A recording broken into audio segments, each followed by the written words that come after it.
Hmm?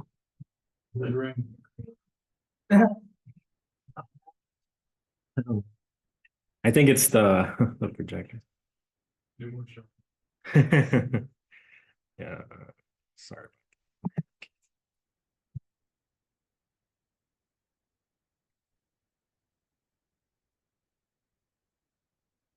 Okay, so we are recording. I think, yeah, we're recording. Okay, so to, no, sorry. All right, so today we're going to continue. This is week 2. We're going to do the lab. So we have out of 4 problems, we've completed 3, right? And so we're going to do the 4th one, which is corrupting 1 bit. And then after that, we're going to start, I guess, like our second homework assignment, which is what we're doing today. Where's the thing? Sorry, I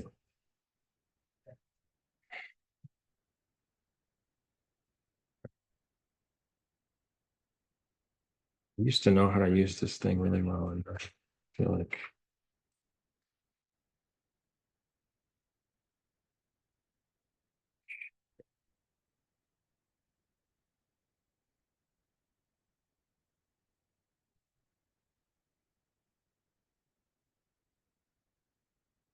anyway, so I give up. All right. So it is sharing the screen, I think. So we are going to start with that.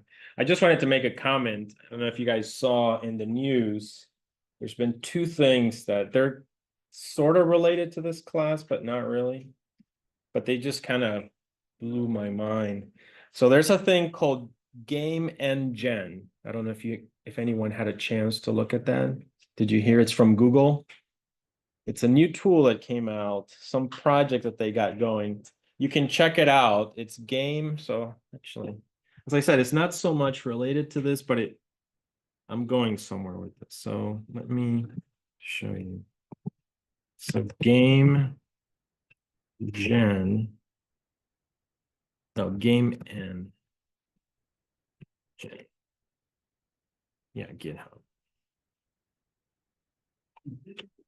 So this is the GitHub. Okay.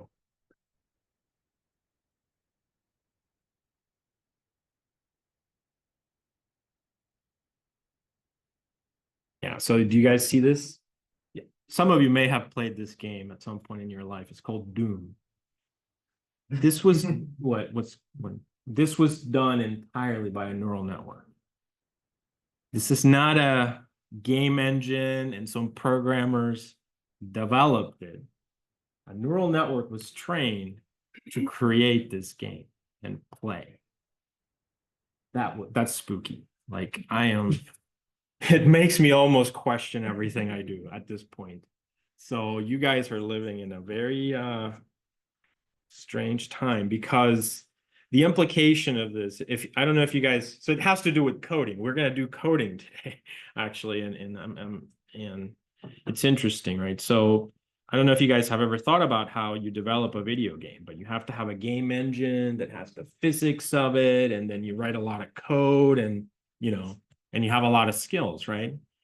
So what they did instead is people played the game.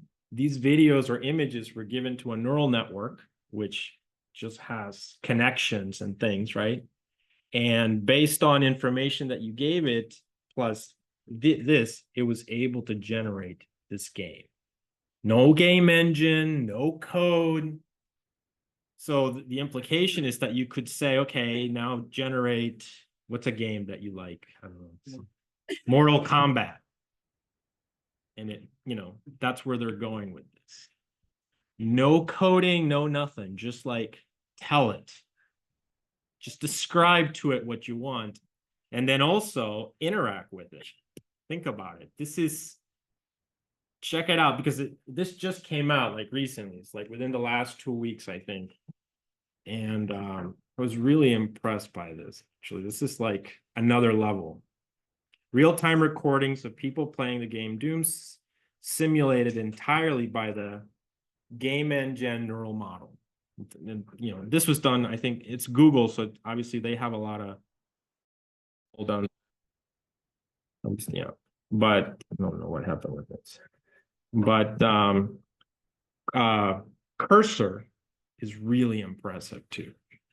You know, it's for you can tell it, you know, some people are saying the most popular programming language of 2024 is just English, right? So it's really impressive.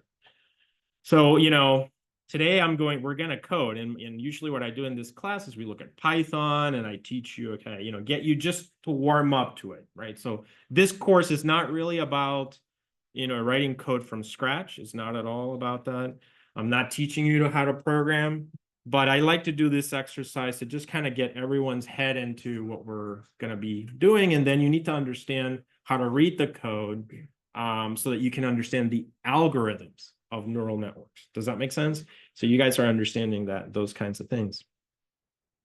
But I acknowledge that you're living in a different era where you have all these tools like ChatGPT or Cursor, this thing that generates games now. So is the next one something that generates cryptographic algorithms? It's possible if you think about it, right? So think about this idea, right?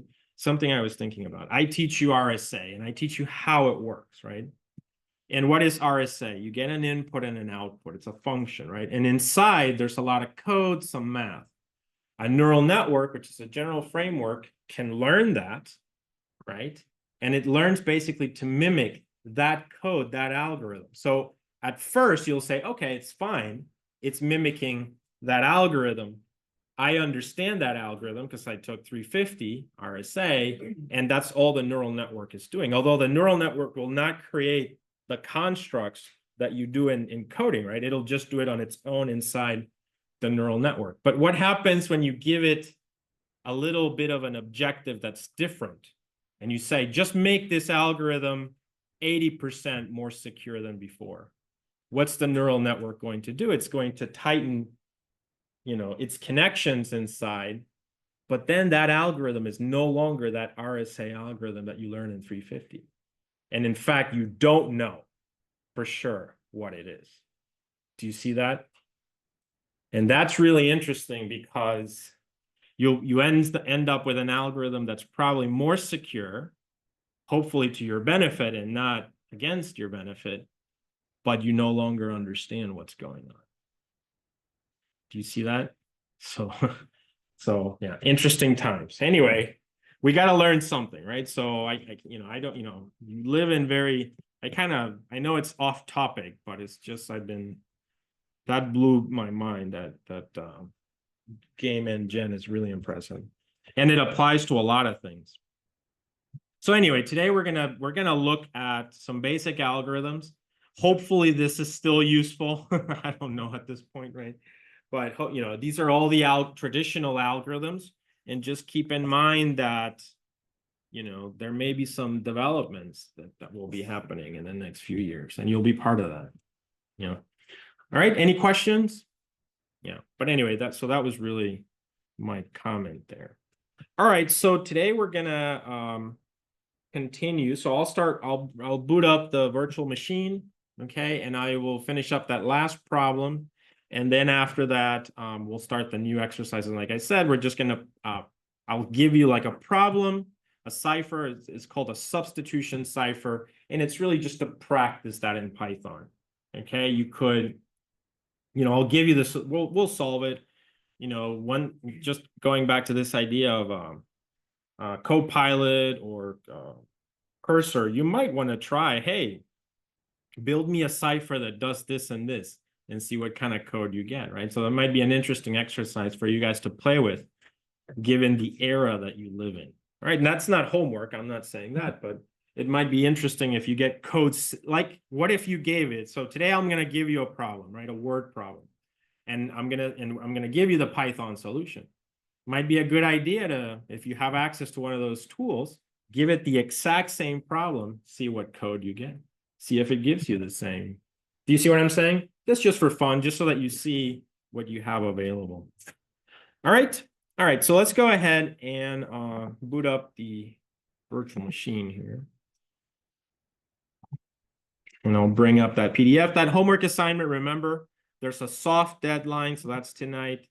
That's just kind of to encourage you to try to submit tonight, but you will have until Sunday to submit it. At that point, it will close, right? So you won't be able to submit it.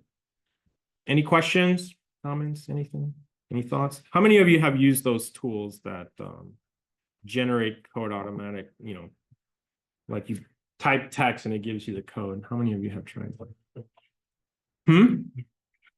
No, in general, yeah, you guys have tried it, like, you know, open, you know, Chat GPT or something, and you tell it, hey, solve this code for me or something. So yeah, so you don't have to be code experts, but I would say at least know how to read this stuff, right? So definitely know how to understand what's going on, given that things are definitely changing. Can you sign in, please? Although just notice the screens are like fit. The screen, yeah, it's I'm sorry about that. That's the display. This projector is sometimes is not working well. I know. Hopefully that's fine. All right. Let me know if it's a problem and I'll try to reboot or something. Okay. All right, so VM is still starting.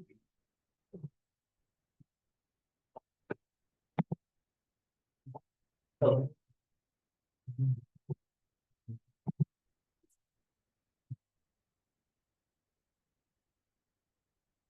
All right, so fall 2024, 350. So today we're gonna finish up the lab. So I'm gonna go to table of contents. Table of contents. Guys, any questions, guys? Let's go to table of contents.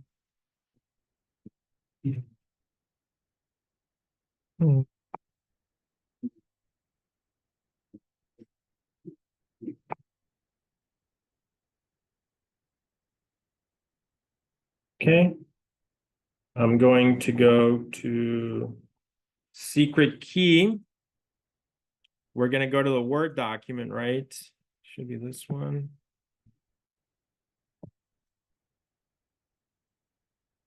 And we have done all these problems, right? Except for number 4. So we have to corrupt ciphertext. This is called error propagation.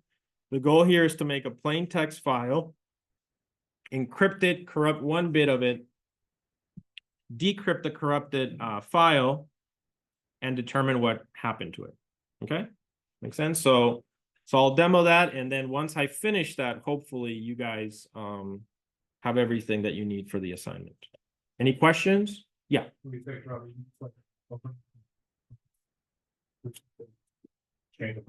Yeah, I'm going to do that. Yeah, exactly that. Okay. I don't want you to change just like a letter instead, because that would be maybe like more bits, right? Yeah, I just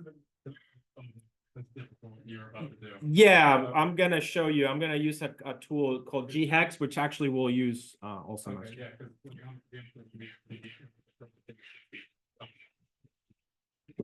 maybe we'll see. Yeah, exactly. All right, so let's go ahead and log in. Yeah.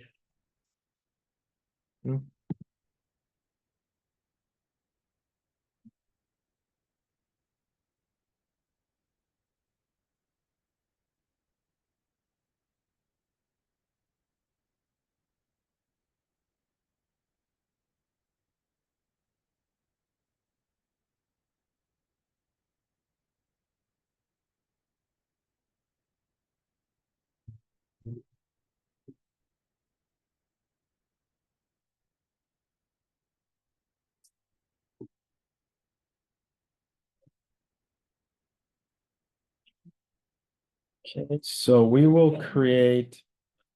Let's see. I'm going to create a file. Yep, I'm going to add some text in it.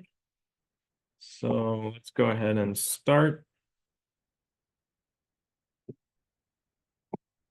Can you guys see?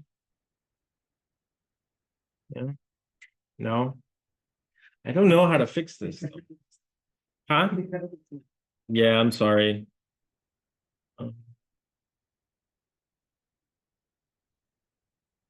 Let me, maybe if I play with the cable, give me a sec.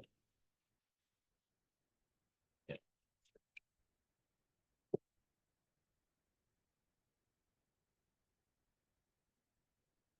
Oh, It looks like the voter right there, or something like that.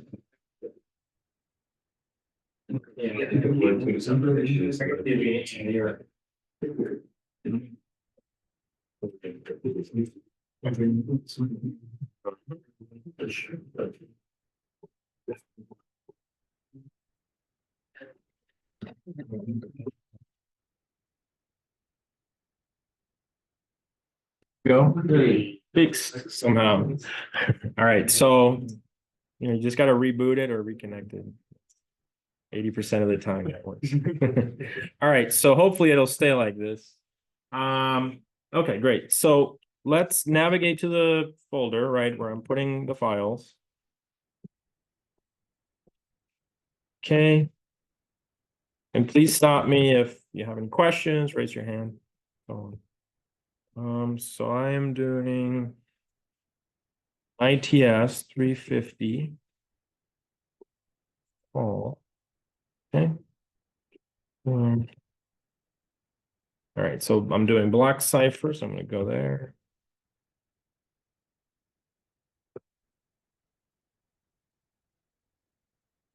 Okay.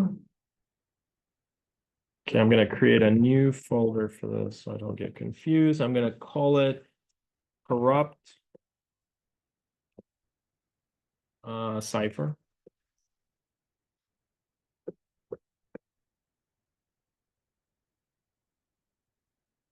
Cipher. I'm creating the folder. Okay.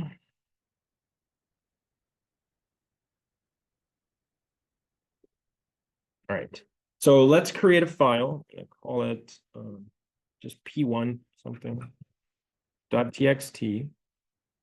Right. And I'm going to add some text to this. So I'm just going to say this is a plain text file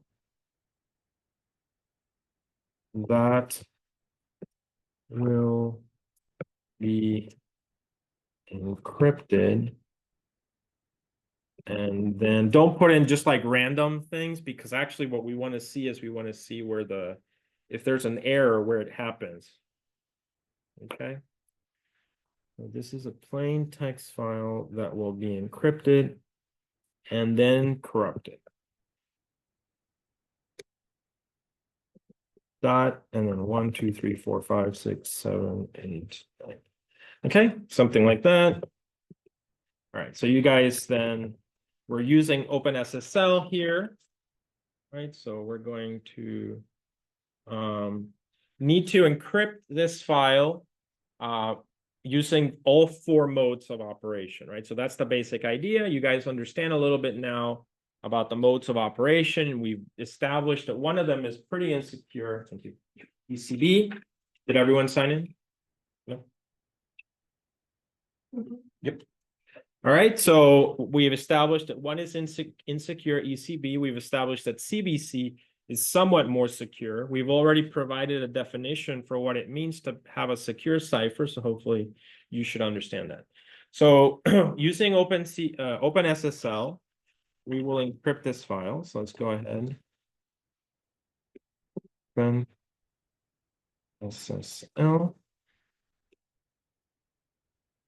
Encryption. I'm going to use AES dash 128. 128 dash, and then all the different ones. So I will start with CBC. I'm going to say dash E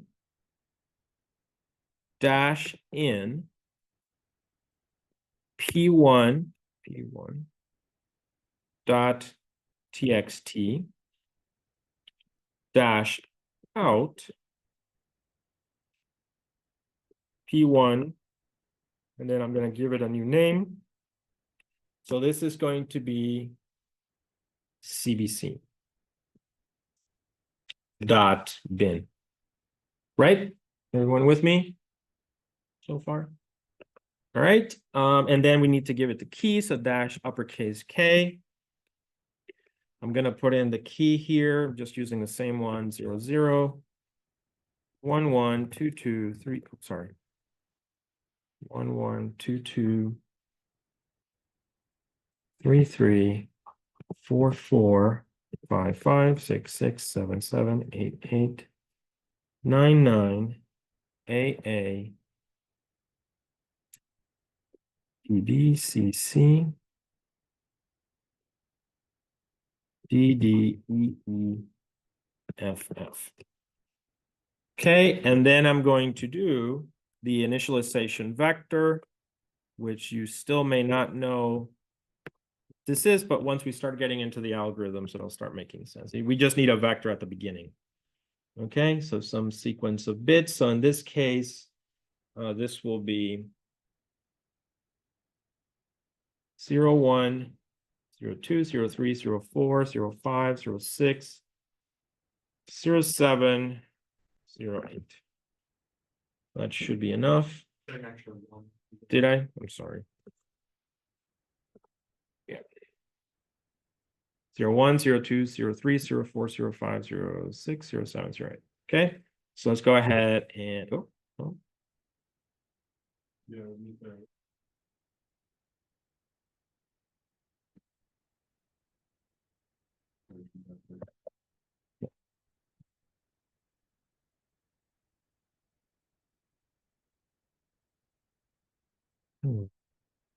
Oh, there is a missing double. Yeah, there we go. Double quote, yeah. Good catch. Yep. Any questions? So I think we did it right. Good catch. But it should be encrypted now, right? Yeah. So cat P1 dash. And it's encrypted, right? Everyone with me? Any questions, guys? All right, great. So now that was the hard part because we had to type the whole thing up. Now we just up arrow, right? So up arrow, have the whole thing again, right? And then I just have to modify it a little bit. So I'm going to go and repeat this process for the other 3 modes of operation. So it's going to be ECB for the next one. So I'm going to change it here. ECB. Same input. I'm going to change this to be ECB as far as the name. And I'm going to use the same key. The initialization vector is not needed here, but it still works. Right? Okay. Hit enter. Oh, okay. Another typo. Try it again. Okay. This should have worked. Hit clear, ls-l. And there we go. So now let's proceed to look at P1 dash ECB. And you can see there it is. Questions? All right, and now let's repeat it for the other 2. I'm going to do the same thing. This time around, it's going to be CFB, right? We need to change the output name to be CFB. CFB. And then the same key and the same initialization vector. Got it? Hit enter, right? And we have the third one. And it should be P1 dash CFB. Oh. And there it is. 3 files encrypted, right? Any questions, guys? we'll do the fourth file, right? Same idea. It should be OFB. That's the fourth mode of operation. Make sure to change the output name, OFB. Key and initialization vector should be encrypted. ls-l, OFB. We're going to cat it. Right? And that's it. So we encrypted the files, you know, and now we're going to proceed to corrupt them, right? Any questions? Okay, so let's proceed to do that. So there should be a tool in your CVM called ghex, should be installed already. So if you run ghex, and then let's start with the first file, p1 dash cbc, and there it is. So that it should open this little window. Did it work for you guys? No? Really? Did it work for anyone? Work for some. Are you using the CVM? The CVM, are you using that one? The seed VM that we all use? Okay, that's why. And so that's the CVM has that program ghex. If you're using your own computer, then what you'll have to do is you'll have to install it. So there might be like a, you know, apt-get install, but I think I added it here is this program here. Okay. Otherwise, you'll have to use the CVM. But everyone else got it, right, guys? So all you have to do, so this is ghex. It's basically a hex editor is what it is. So here you can come in and change a bit. So let's go ahead and change, you know, just consistently. So you can navigate, you can see here, right? So you can change one of these. So I'm just going to change like the fourth, or let's say the fifth one of all, just to see what happens, right? You see that? So this is hex. So I'm going to change the letter from, you know, to C, for instance. Did you see how that changed? It was A2 and I made it C2. Did you all see that? Guys? All right, so that's all you have to do. And it's been changed. That's it. So should be able to save now. Okay. So now let's open the file again. And it's C2. Do you see that? Where it used to be A2. Any questions on this idea? I'll repeat it for the other three files, but that's basically flipping one bit is equivalent to this going through the network, and somehow it got corrupted and one bit got flipped. And where it was C2, or sorry, A2, now it's C2, and that's going to change, obviously, the encoding. Any questions?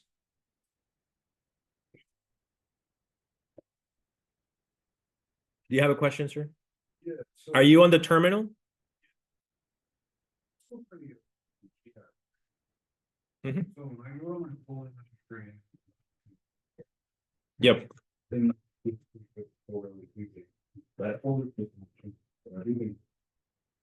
Like when you made the directory in the terminal, that folder isn't shown. Okay. Hold But on. it is still in. Are you in the terminal? Yeah. Can you do this? PWD actually. Can you type PWD enter? Yeah, and it shows the folder.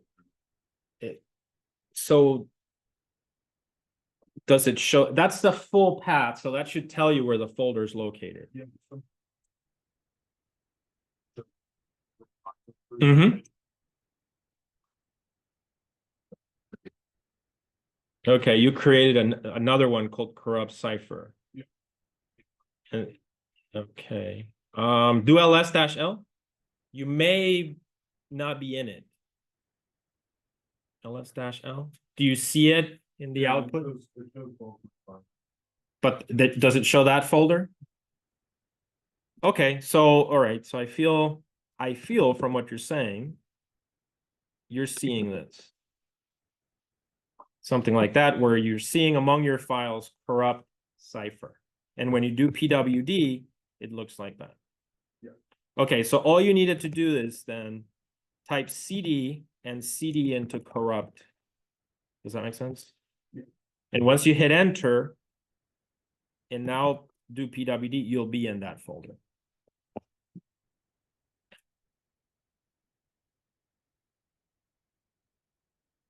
Did it work?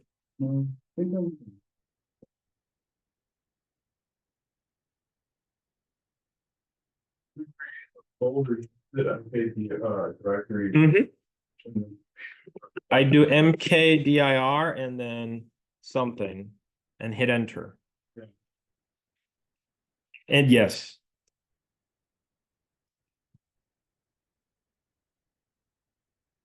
Okay. All right. Yeah. All right. Let me just do one more of these G hexes and then you guys can do all four and I'll go see what your issue is. Give me a second. All right. So I did one. I'll do one more. Okay. So let's see where we are. PWD. I'm in this folder. Okay. Here are my files. I have modified one, the first one, CBC. So now I'm going to modify the next one, G hex P1 CFB. Right? Everyone with me? Question? Okay. This would be fine. Okay. Anyone questions? All right. So I'm opening the second bin file with G hex. There it is. It opens this window. And then just, with the cursor, just I'm moving, I think, like the fourth or the fifth one. So in this case, let's do this one, AF. You see, originally it's AF. I'm going to change this to C or 7, I guess. I changed it. And that's it, right? Did you see that? And so I changed it. Now I'm going to save it, basically. So it's 7 or 7E, I think. So now save. And just confirm, open it again, that it did change it. Because then you're going to decrypt this, and that's where we're going to see if if the corruption actually causes problems. All right, so you can repeat this exercise for the other two files. All right, and I'll go.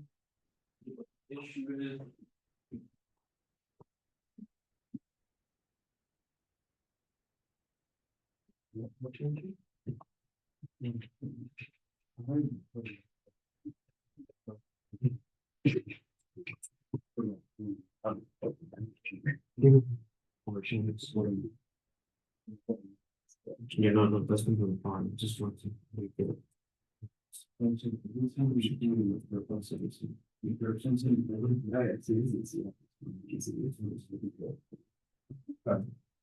So, yeah. Hit clear. So we. Hit PW.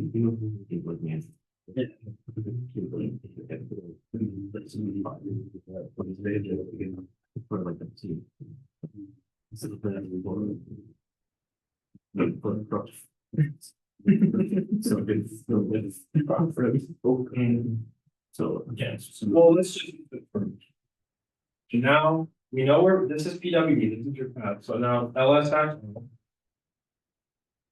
Okay. So you have. Oh, where's your P1? Is it okay? Do cat corrupted? So we can just tab.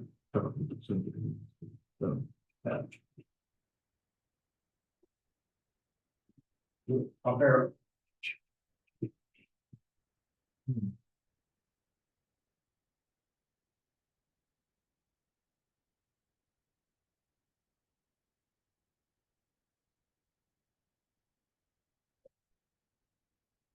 Okay, that's your text. Good. And then you encrypted it. So now open SSL. Don't hit enter. Dash. Let's see, so your key is not the key that I'm using. No, because whenever I tried to use the came back saying extra argument. Yeah, and it should say extra arguments and see. Okay, I mean, it should work with other keys, but okay, just be consistent. So hit enter on that one. Okay, that string is too short. I didn't supervise story. I don't know why it's so. Yeah, do ls space l. Okay, so I think it worked. I mean, you can do cat corrupted of the in one. No, not the text, but the.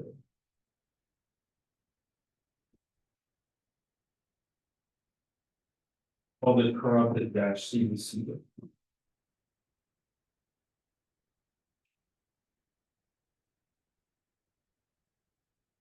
Okay, guys, so. Okay, great. Yeah, so it's encrypted. So if you finish creating or encrypting the file, then now, and you've flip the bit, then now what you should do is try to decrypt it and see the effect of it. Okay, so see if you can figure that out. And then I'll show you in a little bit. All right, so everything here is fine. So what's the problem?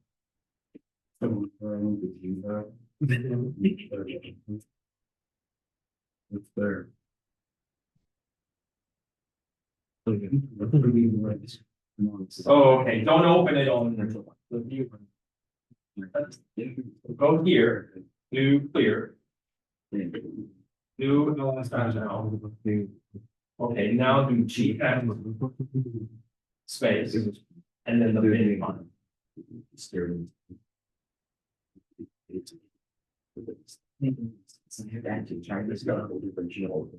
Does that make sense? Yeah. That's okay, but you're good? Yeah. Okay. All right, so raise your hand if you have any.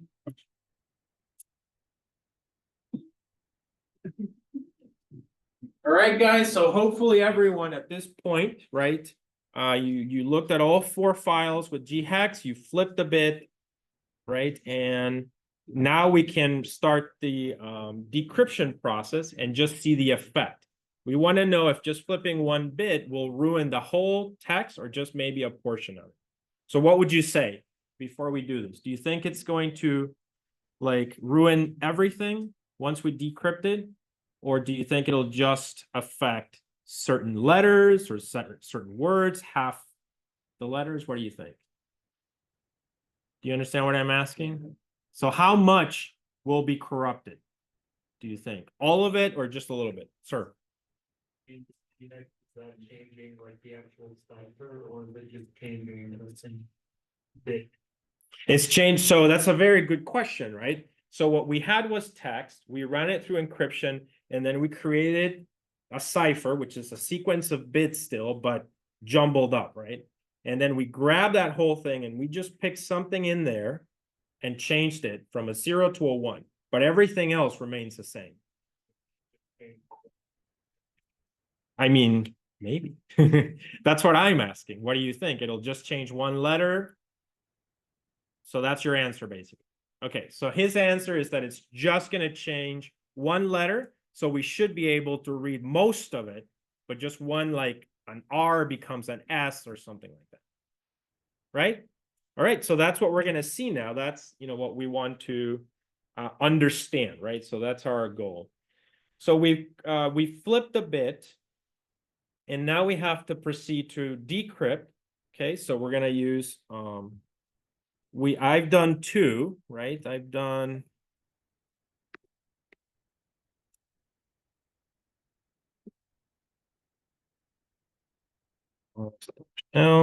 I have done, I think, CBC and CFB. So I'll start with CBC.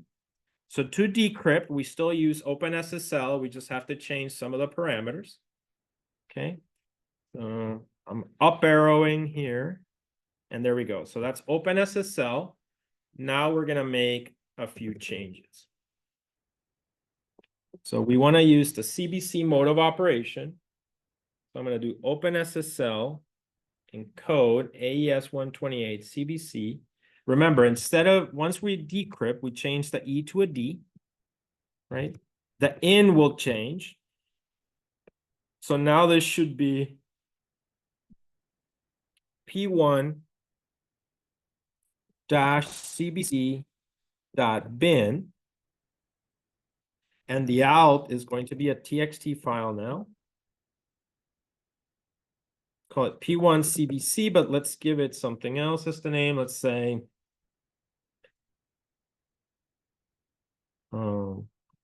decrypting. Okay, guys, everyone with me? The key should be the same. The initialization vector should be the same. And that should be it, right? Yeah. So let's hit enter. Okay, done. All right, so now, moment of truth, right? So let's see if you were right. Tyler, right? See if Tyler was right. So how do we look? We go to cat P1 CBC dash decrypted. So what happened?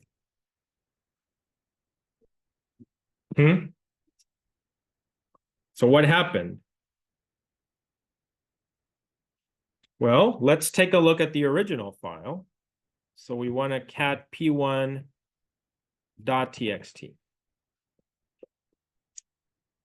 This is a plain text file that will be encrypted and then corrupted. So if you look, this whole part got corrupted, but not the rest. Which one? This. Okay. I didn't see that. Yeah, you're right. Good idea. Yeah, exactly. So there may be other things in there. It's interesting, right? I don't know why. I mean, it obviously, it's not that I don't know why. I don't know exactly why. It has to do with the algorithm, right? The mode of operation algorithm. So what do you think? So we see this. So it's just the first part that got corrupted. Okay, now we're going to try with the other three methods. We're going to repeat this exercise and, we just want to know what happens, right? So the next one, let me flip. So I think I only did the first two, CBC, CFB. I definitely want to do ECB. So let's do that. So ls-l ghex p1 dash ECB, right? Okay, there it is. I'm going to flip one bit, this 94, I'm going to say C4. Save it, close it, and then I'm going to do OFB, which is the last one.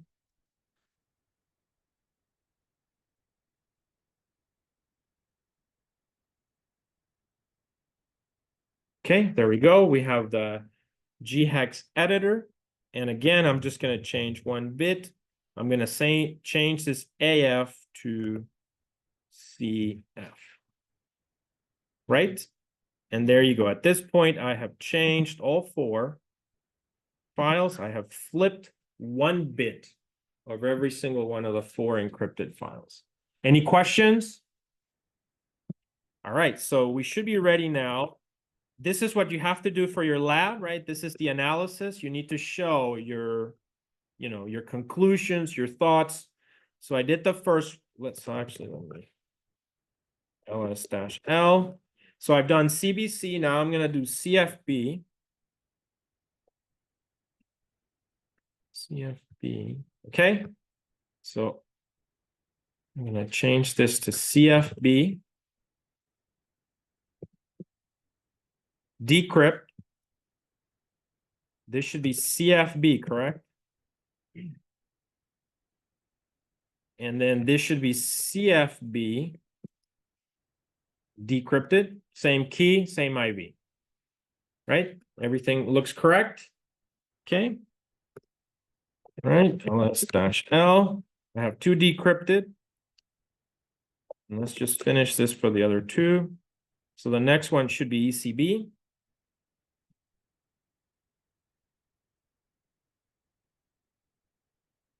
ECB, decrypt, ECB, ECB, and that's it, right? Okay. Yeah, it doesn't use AV. And then finally, the last one, OFB.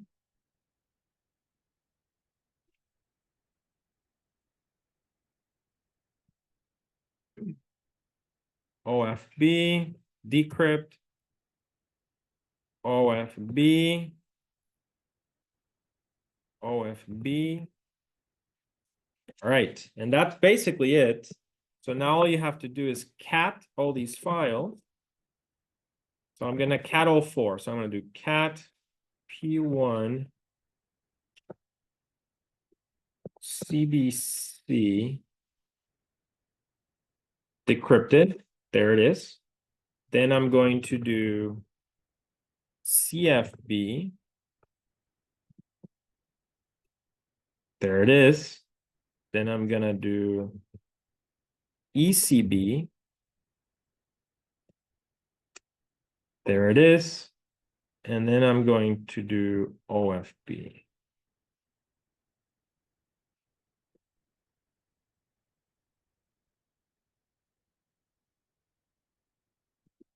That's it. So as you can see, they all have different modes of operations, and that's going to affect the impact that corrupting one bit will have on the whole output. Okay, this is less about security and more just about seeing what happens to things. So which one got the least amount of corruption, do you think, of the four methods? OFB, the last one, right? So almost all the information is there. So the I seems to be missing, a plain text file that will be encrypted and then corrupted, right? And then which one had the most corruption, would you say?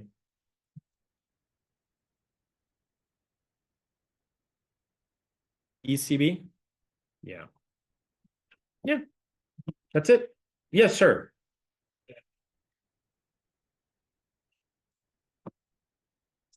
It could have something to do with padding. I think it has more to do with like how the blocks are XORed together. This is what we're going to see, that some blocks, you know, the output, so we XOR something here, and then the output of that is used in the next step.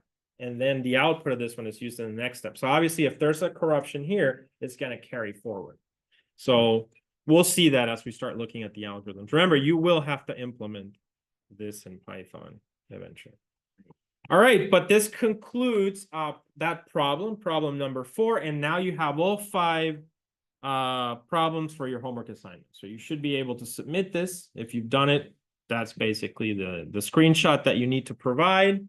And then just make sure that you explain your observations with 2 or 3 sentences at most. Yes, sir. It takes me a little, because, you know, by tomorrow, definitely. The video will be posted by tomorrow. The homework is due soft deadline tonight, but you do have until Sunday to submit it, so you have time. Yeah. Any other questions, guys? Question? Sir, what's your question? No. Sure. Okay. Yeah. You can ask. I mean, it's your time.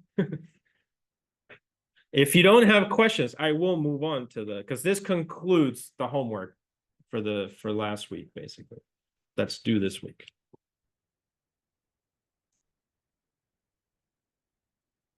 No questions? Everything crystal clear? All right, great. All right, so that's the end of this lab assignment. So yeah, so we have the rest of the time today, we're just going to start a new problem, right? Which is more like getting, here we haven't done any coding. This was just using OpenSSL to kind of perform some encryptions, decryptions, and explore some of the properties of ciphers. In the second lab assignment, or this week's lab assignment, I like to practice a little bit of Python, just so that, because a lot of the algorithms, will be written in Python, so we want to understand, be able to read code. All right, so let me clear out of here.